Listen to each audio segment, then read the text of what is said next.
na nafsi ya kwetu. Hata naunge na wakadima wakenya. Hata kama walijua baba yetu kana kwamba haiwezi. Tukati Kristo. Ikienda kwa nafsi ya Kristo. Talmanya loki kubogonu. Yule ndiye anaweza vitu vyote. Todala mane wakenya lecha. Baba bea hivyo inaweza. Kristo konya kanere dala. Nafsi ya Kristo lazima ionekane kwa hiyo baba. Kitikimora mora mafu. Kwa sababu kitu chochote nimeguza. Awe yo signature malueta. Ninaacha sahihi ya mikono yangu. Awe yo signature malueta. Ninaacha sahihi ya mikono yangu. Pengine ukitichi magato timu. Leo unajua kazi ambayo mtu anafanya. Maga signature ne. Hiyo ni sahihi yake. Uwe ukitege timu ne kakachala. Anaacha tabia yake na matendo yake jinsi inafanana hapo. Tichi magato timu. Kazi ambayo mtu anafanya. Kila ngeyo ngato mabere. Ukitaka kujua mtu vizuri. Tirage kitichi motimu. Hebu mtazame na kazi ambayo anafanya. Wea mini gagikubaji wachoge dogo. Hata kuamini yale vitu ambayo mtu husema na kinywa chake. Lepu uodogaji. Ulimi udanganya watu. Kanijitiyo kone yomirio. Tena watu wanaitumia kwa njia ya uongo. Kwa saa watu. Akishasema, Turongi hea negi motimu. hebu muangalie kile ambacho anafanya. Kanijiro neno signet. Hapo utaona sahihi. Mao konyala hepa. Habari hizi akaihepa. Kama ene ngatma goi. Kama alikuwa mtu ambaye ni mkaidi, Libro neno goi ne tichu motimu. utaona huyo mtu mkaidi kwa kazi ambayo amefanya. Libro nene tichu motimu. Utaona hicho kitu kwa hiyo kazi ambayo amefanya. Paki Yesu. Yesu asifiwe. Paki uodoa. Bwana Yesu asifiwe. Wanya sayo kwe. Na kama ni mtu ambaye Mungu amembariki, Tukimara mara mulo geluete. kitu chochote ameguza na mikono yake, Kwepi nyaka nene kino. baraka lazima ionekane kwa hicho kitu. Tobaya mumio Potifa. Na hiyo ndio maana Potifa Weyo kikuwako tena gone lweti Joseph. anaacha vitu vya nyumba yake yote kwa mikononi mwa Yusufu. Tikimara mara Joseph Kwa mulo. sababu anajua vitu vyote Yusufu ameguza. Neno signet. Wanaona sahihi. Topega ene jale na machana. Na anauliza huyu ni mtu wa aina gani? Kimara mara mulo gine lako rema me. Kitu chochote amekiguza, hii kitu kinabadilika kuwa kizuri. Kani kitinya sai. Lakini alipokuwa kwa nafsi ya Mungu, Kata uothi video siwe chokore. hata wafalme na masimba wajikusanye. Jogo kenyalo loe. Hao watu hawawezi wakamshinda. Kenyalo loe hali tene kitinyalo. Watamshinda aje na kwa nafsi ya mshindi. Kajoka ukini kitinyalo. Na hao wako kwa nafsi ya mshindi. Mana mumio kata nene chokore ne dani. Hiyo ndio maana hata kama walikusanyika kwa ajili ya Danieli, Toleo kenyalo loe dani. hawangeweza kumshinda Danieli. Kikone tu uothebo Lord. Mwishowe ni mfalme ndiye alitoa amri Niyo kenya sai na chelo wechakela. ya kwamba hakuna Mungu yeyote ataabudiwa tena Mopogore gi Nyasache dani. tofauti na Mungu wa Danieli, Nikech Nyasaye nodak ei dani. kwa sababu huyo Mungu anaishi ndani ya Danieli. Gimoro amora ma Daniel mulo. Kitu chochote ambacho Danieli anaguza, Ondikre ne en the spirit of excellence. imeandikwa ya kwamba alikuwa na roho ya mafanikio. Glory to Yesu. Tumrudie Yesu. Gimoro amora momulo. Chochote ambacho ameguza kinafanikiwa. Amen. Amen. Onge kama inene makosa kata dichiel. Hakuna pali wanaona makosa hata moja. To mae momiyo Nyasaye dwaro mondo wachal kode. Hii ndio maana Mungu anataka ili tufanane naye. Emomiyo odwaro mondo warit chikne. Ndio maana anataka ili tutunze sheria zake. Kendo odwaro mondo waluw yore. Na ndio maana anataka tufuate njia yake. Nikech yore Nyasaye timowa wabedo perfect. Kwa sababu njia ya Mungu inatufanya tunakuwa wakamilifu. Ok nyalo lowa ka wan e yore. Hatuwezi tukashinda tukiwa kwa njia yake. Glory to Yesu. Utukurudie Ok Yesu. nyalo lowa ka wan e yore Hatuwezi Nyasaye. tukashinda tukiwa kwa njia ya Mungu. Adwa somo wach moro. Ninataka kusoma neno lingine Mondik e Fweny ambayo imeandikwa kwa Ufunuo 21. 21. Matindo 22. Ndogo 22. Ruoth osesingonwa loch. Bwana ashatuahidia ushindi. Ne nyaka wabed ruodhi. Ya kwamba lazima tuwe wafalme. Wabiro mana bedo wich. Tutakuwa tu vichwa. Mano biro timore nyaka kawuono. Hiyo itatendeka hadi leo. Kati Nyasaye chwecho piny. Kwa sababu Mungu wetu anaumba kila siku. Paki Yesu. Yesu asifiwe. Nyaka ng'ama motelne. Hadi yule ambaye ameshindwa ameongozwa. Ng'ama motelne. Huyu mwenye ameshindwa na anaongozwa. Ane mana dagi ni an ok telne. Mimi ndio nilikataa ya kwamba siongozwi. Ni ok loya. Tena sishindwi. Iloya nade? Unanishinda aje?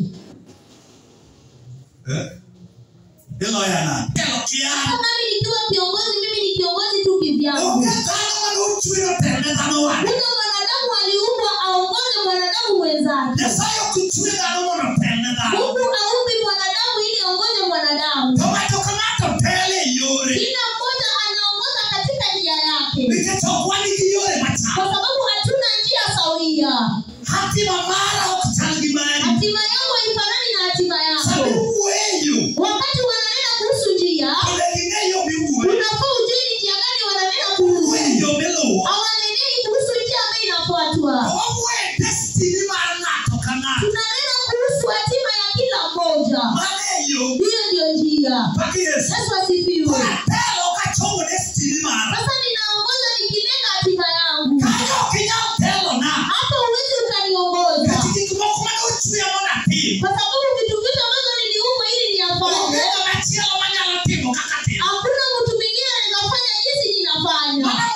fingerprints onge machal. Hiyo ndio maana hadi fingerprints hakuna ile inafanana. Inamaanisha kila mmoja ana njia yake. Bwana asifiwe. Kwa sababu wengine washawazia ya kwamba hao walizaliwa ili waongozwe. Na ukitaka kujua utawasikia wakati wa maombi. Mungu, kwani sisi tulifanya nini? Wanadhania kwamba walifanya vitu. Wanafanana na Wayahudi ambao wanauliza Yesu ya kwamba huyu alizaliwa kipofu, ni nani alitenda dhambi? Amen.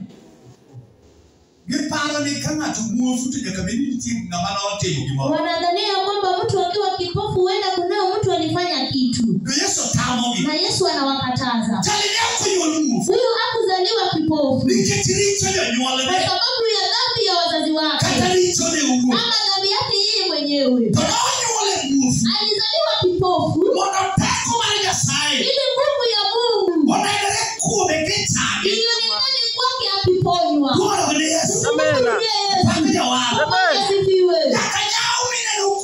Hadi hiyo unyonge ambao unaona kwangu iko kwa mapenzi ya Mungu. Hiyo kitu iko hapa ndani yangu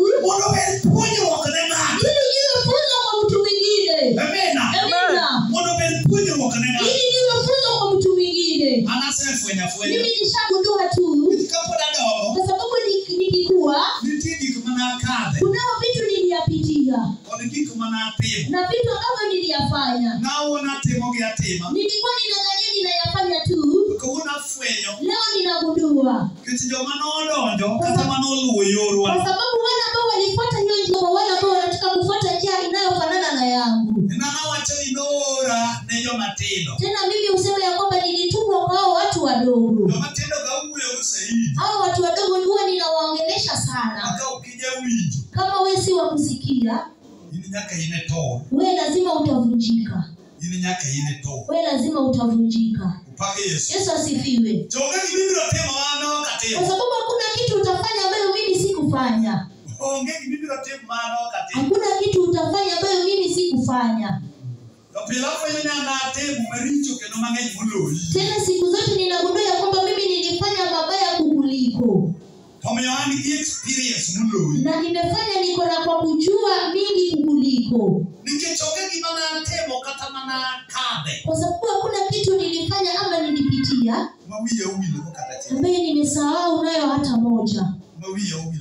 Ambayo nimesahau hata moja. Ninaziwazia hautapita virahisi. Yesu asifiwe. Bwana wetu asifiwe. Ati hata wewe ulifanya na ukapita. Nishagundua ni kwa nini niliyatenda na nikapita. Yesu asifiwe. Bwana hakunielekeza huko ya kwamba mimi niende nivunjike ama nipotee. Alikuwa ananipatia experience. Alipeleka Yusufu hadi gerezani. Si ati Yusufu alikuwa mwizi. Alikuwa anapewa ujuzi. Alikuwa anapewa ujuzi. Ambapo akitoka kwa gerezani anarudi kwa kiongozi. Wale ambao anawaongoza ilikuwa lazima pitie gerezani. Kama angepitia gerezani angeweza kuongoza wale ambao alikuwa nao. Yesu asifiwe. Inafanana na Musa. Musa kama angepelekwa kwa mafundisho jangwani na Mungu amwambie yale vitu ambavyo alimwambia, angeweza kuongoza kikundi ya Abiram. Yesu asifiwe. Je, unajua Abiram? Kina Kora. Na Abiram. Wale ambao walikuwa wanashindana na Musa. Harun na Mariam. Wale ambao wanasimama na wanauliza Musa ya kwamba, kwani wewe unadhania Mungu anaweza kukuongelesha peke yako? Mungu anaongea na watu wote.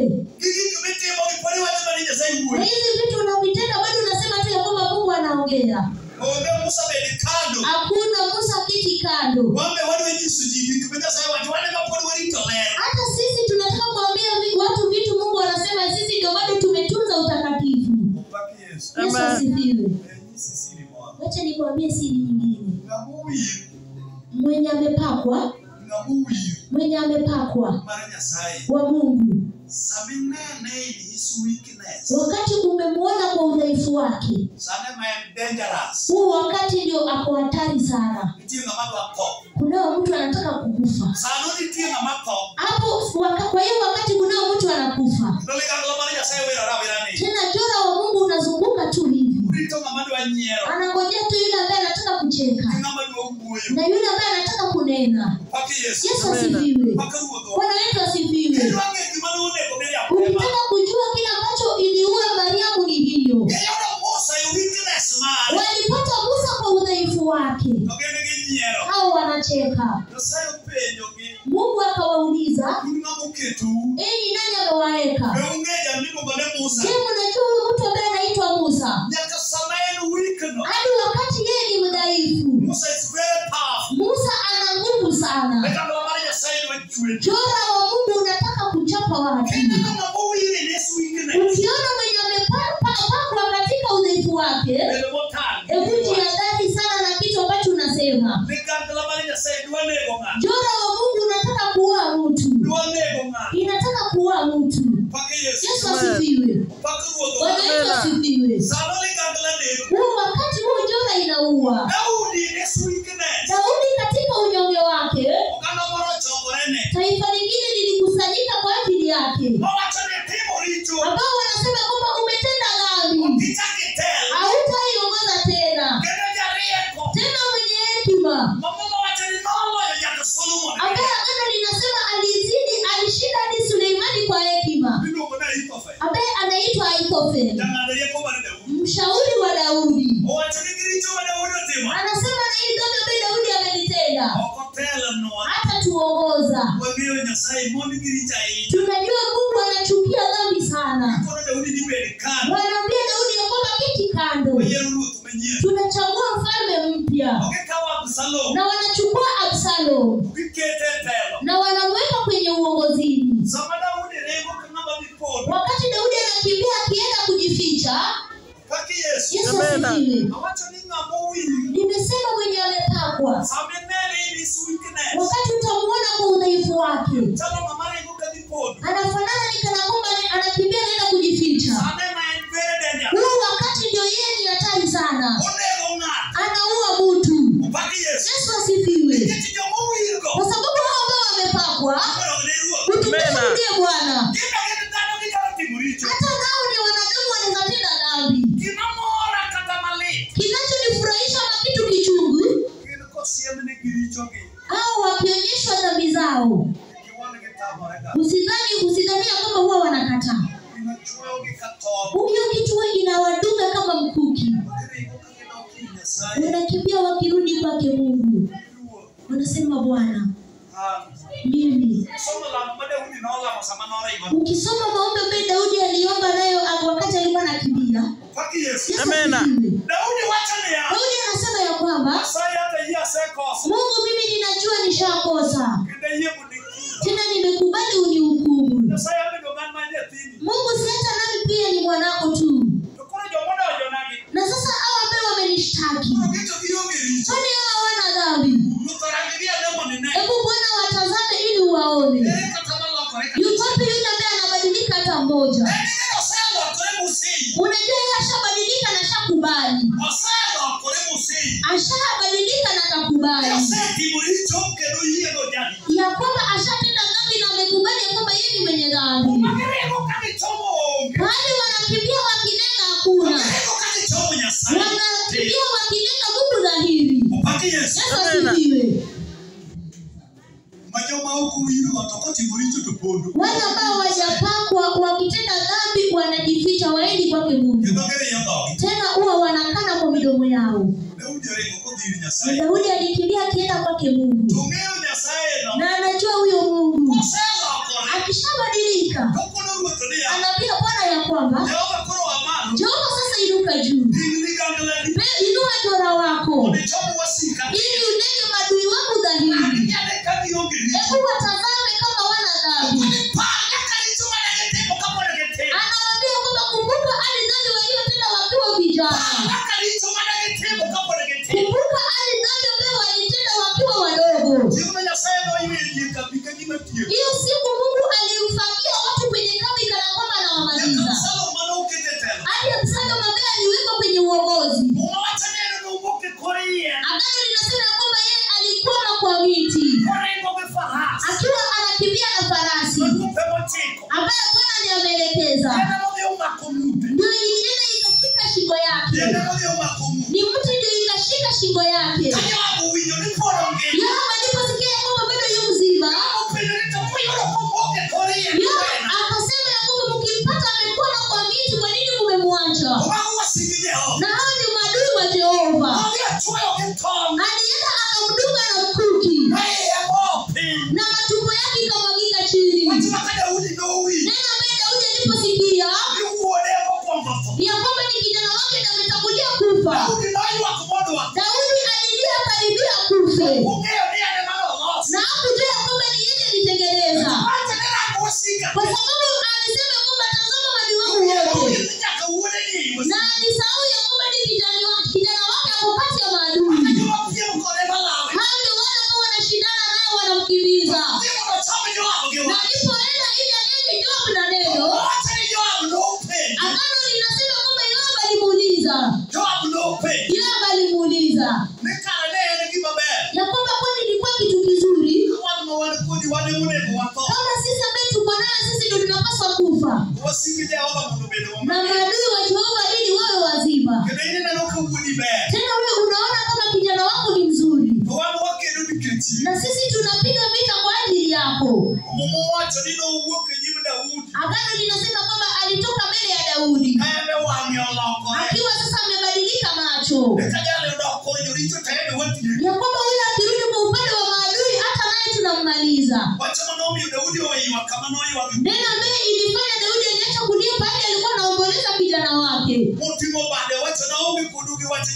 Akainua mikono yake akasema, sina neno nanyi enyi wanajeshi. Huyo ambaye mshanitenda, hiyo ni mapenzi yake Jehova. Ahithofeli ambaye alitengeneza mgomo, agano linasema ya kwamba alipogundua ya kwamba Absalom hakufuata hekima ambaye alikata, yeye alitoroka mbio peke yake. Akasema ya kwamba Daudi ninamjua. Kama kitu ambacho nilisema ifanywe haijafanywa, hiyo shapata rehema machoni mwa Mungu. Sitangojea afike kwangu, kwa sababu huyu ni mbaya. Kama roho wa Mungu imerudi kwake, huyu ni mbaya. Sitangojea. Yeye alikimbia hadi nyumba yake. Ni kama tuje alichukua. Akajitia kitanzi yeye mwenyewe. Utukufu kwa Yesu. Simei mwana wa Gera. Huyu ni mwenye nguvu wa Lama na Benjamin. Mwenye alitusi Daudi kama mbwa. Akasema ya kwamba imeniuka nawe. Hiyo siku akigundua ya kwamba Daudi amesimama tena, huyo Simei mwana wa Gera alitoroka mbio ili atafute rehema machoni mwa Jehova. Hata naye aliinua mikono wake akasema, mbona nilikosa? Sasa mimi tu huko unaweza niua kwa nini? Bwana, sasa ukiua huko unataka kujisifu ya kwamba umefanya kitu cha ajabu. Agano linasema kwamba Daudi alimwambia ya kwamba siwezi nikakufanyia mabaya kwa sababu ya jina ya Bwana ambaye umeliita. Sitakutendea mabaya. Hata hivyo kunao masharti. Akamwambia utatoka kwenye nyumba. Utatoka kwa nyumba. Utukufu rudie Bwana. Hiyo ni hekima ambaye anaambia Suleimani ambaye ni kijana wake. Akikaribia kufa, anamwambia kwamba mtu Wagera. Nilipaswa kumuua lakini sikumuua. Kwa sababu ya hali ambayo tulifanya mbele zake Mungu. Na akamwambia Suleimani ya kwamba wewe usimwache. Tumia hekima yako. Ashakuwa mzee na tena amezeeka. Na mume ambaye yuko kichwani mwake usiwache irudi mchangani ikiwa na amani. Neno ambaye ilifanya Suleimani alipoketi kwa kiti cha mfalme. Anaambia Simei mwana wa Gera ya kwamba usitoke nje. Wewe ninakuweka kwa gereza kwa sababu ulitesa babangu. Siku ambayo utatoka nje ndio siku ambayo utakufa. Na Simei alidhania kwamba yeye ananena tu. Ikaenda baada ya miezi 3 akadhania kwamba Suleimani amenisahau. Kumbe hakujua ya kwamba anatazamwa. Siku ambaye alitoka nje ndio siku ambaye alichinjwa kama kuku. Hakuenda mchangani na amani. Hiyo siku ndio Suleimani anamwambia ya kwamba ulitesa babangu kwa wakati wa mamlaka yake. Uliacha kwa ajili ya ahadi. Na hata nami nilitaka kujua kama ndio unatunza ahadi. Na